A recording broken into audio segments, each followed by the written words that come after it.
इस वीडियो में हम क्लास 9th साइंस की प्रश्न बैंक 2022 के चैप्टर नंबर 12 के क्वेश्चंस को समझेंगे। आपके एग्जाम में इस चैप्टर से 2 नंबर का और 4 नंबर का एक एक क्वेश्चन आना है। तो पहले हम अति लघु उत्तरीय प्रश्न देख लेते हैं जो आपके एग्जाम में 2 नंबर के आने हैं। पहला क्वेश्चन है, ध्वनि कैसे उत्पन्न होती है?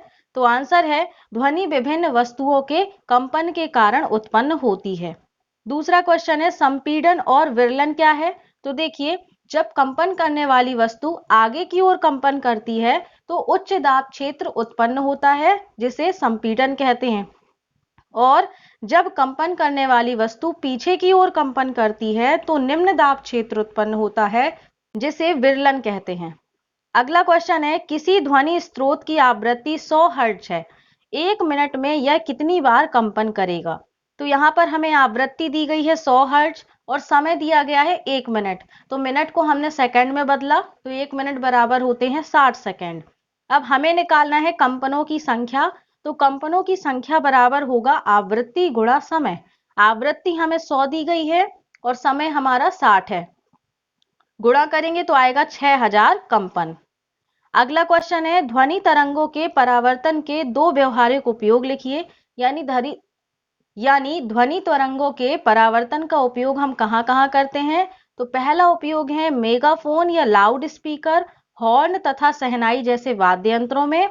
दूसरा, स्टेथोस्कोप से रोगी के हृदय की धड़कन की ध्वनि बार बार परावर्तन के कारण डॉक्टर के कानों तक पहुंचती है। तो यहाँ पे क्या होता है, जब डॉक्टर स्टेथोस्कोप से रोगी के हृदय की धड़कन को चेक करते हैं तो वहां पर हृदय की धड़कन बार बार परावर्तित होकर डॉक्टर के कानों तक पहुंचती है।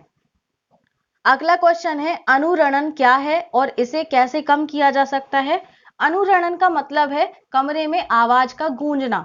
जैसे हम किसी खाली कमरे में बात करते हैं जहां पर कोई भी सामान ना हो तो वहां पर बहुत ज्यादा हमारी आवाज गूंजती है। तो क्वेश्चन में कहा गया है कि इसे कम कैसे करते हैं।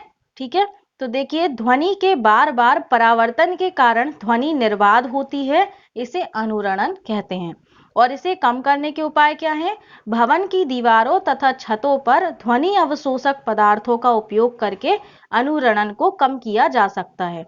मतलब हम उस रूम की दीवार और छत पर ऐसे ध्वनि अवशोषक पदार्थ लगा दें जो ध्वनि को अवशोषित कर लें, जिसकी वजह से उस कमरे में आवाज नहीं गूंजेगी।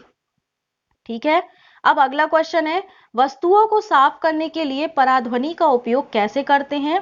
तो जिन वस्तुओं को हमें साफ करना होता है उन्हें मार्जन विलयन में डालते हैं और विलयन में पराध्वनि तरंगें भेजी जाती हैं।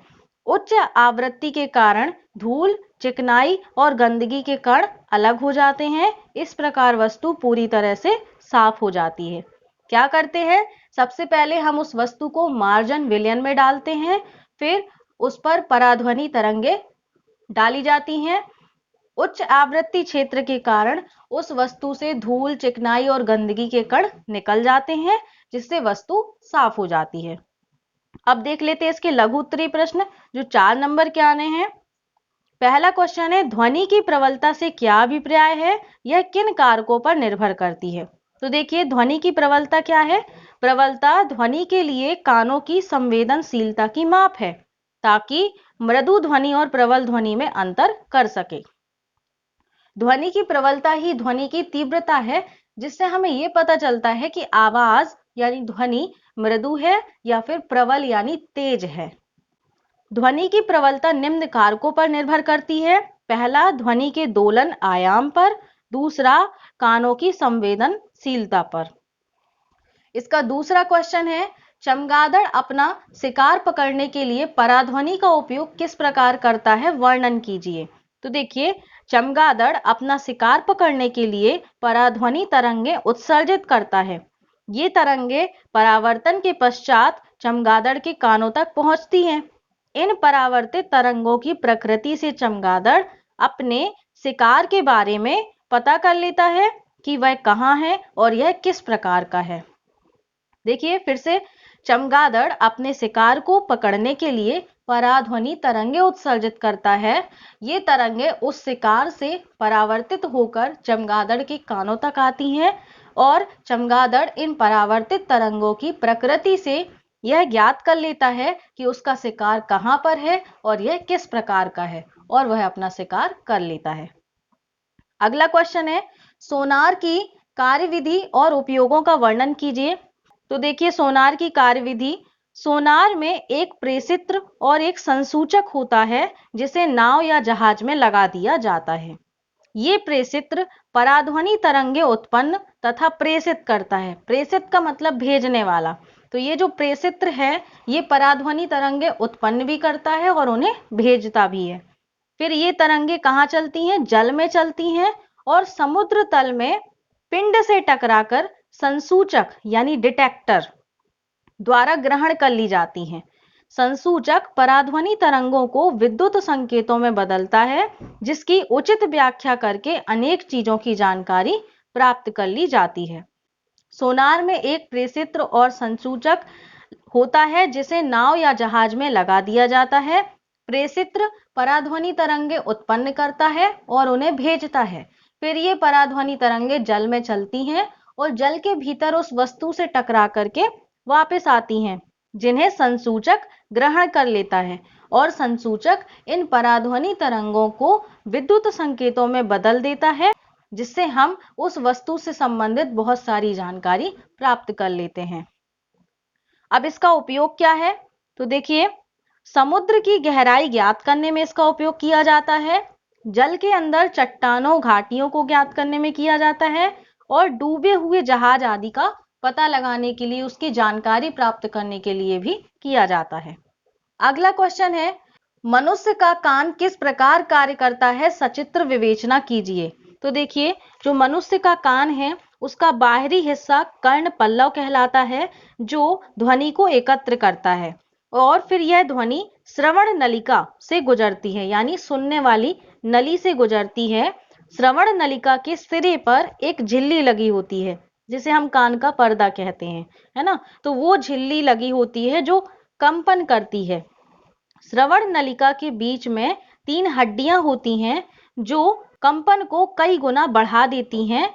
फिर ये कंपन आंतरिक कर्ण में संचरित हो जाता है, यानी यहाँ से कंपन ज्यादा होने के बाद फिर ये कंपन आंतरिक कर्ण में पहुंचता है और वहां से इन तरंगों को विद्युत संकेतों में बदल दिया जाता है और फिर इन संकेतों को श्रवण तंत्रिका मस्तिष्क तक ले जाती हैं। फिर मस्तिष्क इन संकेतों को समझने का प्रयास करता है। इस तरह से मनुष्य का कान कार्य करता है।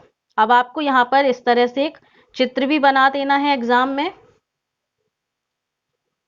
ठीक है। अब अगला क्वेश्चन देखते हैं। एक ध्वनि की तरंग 339 मीटर सेकेंड इनवर्स की चाल से चलती है। यदि इसकी तरंग दैर्ध्य 1.5 सेंटीमीटर हो तो तरंग की आवृत्ति कितनी होगी? क्या ये श्रव्य होगी? अगर हमें ये पता करना है कि ये ध्वनि तरंग श्रव्य है, यानी ये सुनाई देगी कि नहीं, तो इसके लिए हम क्या करेंगे? आवृत्ति निकालेंगे इस तरंग की। तो यहाँ पर देखिए, चाल बराबर हमें दिया गया है, तरंग दैर्ध्य भी दी गई है, उसको हमने मीटर में कन्वर्ट कर लिया। फिर चाल बराबर होता है आवृत्ति गुणा तरंग दैर्ध्य, यहाँ पर मान रखेंगे और आवृत्ति बराबर हो जाएगा 399 बटे 0.015। इसके बाद 0.015 का दशमलव हटाएंगे तो ये संख्या नीचे है तो 1000 ऊपर आएगा। अब इसको सॉल्व करेंगे तो आएगा 23,800 हर्ट्ज। और इतनी ज्यादा आवृत्ति वाली तरंगे मनुष्य नहीं सुन सकता है, हमारी सुनने की क्षमता केवल 20 हर्ट्ज तक होती है, ठीक है। तो इसलिए ये श्रव्य नहीं होंगी।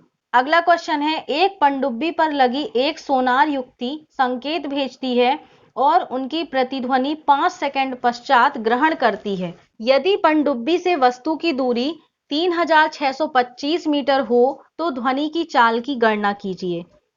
तो हमें वस्तु की दूरी दी गई है 3625 मीटर और समय दिया गया है 5 सेकंड। हमें चाल ज्ञात करना है।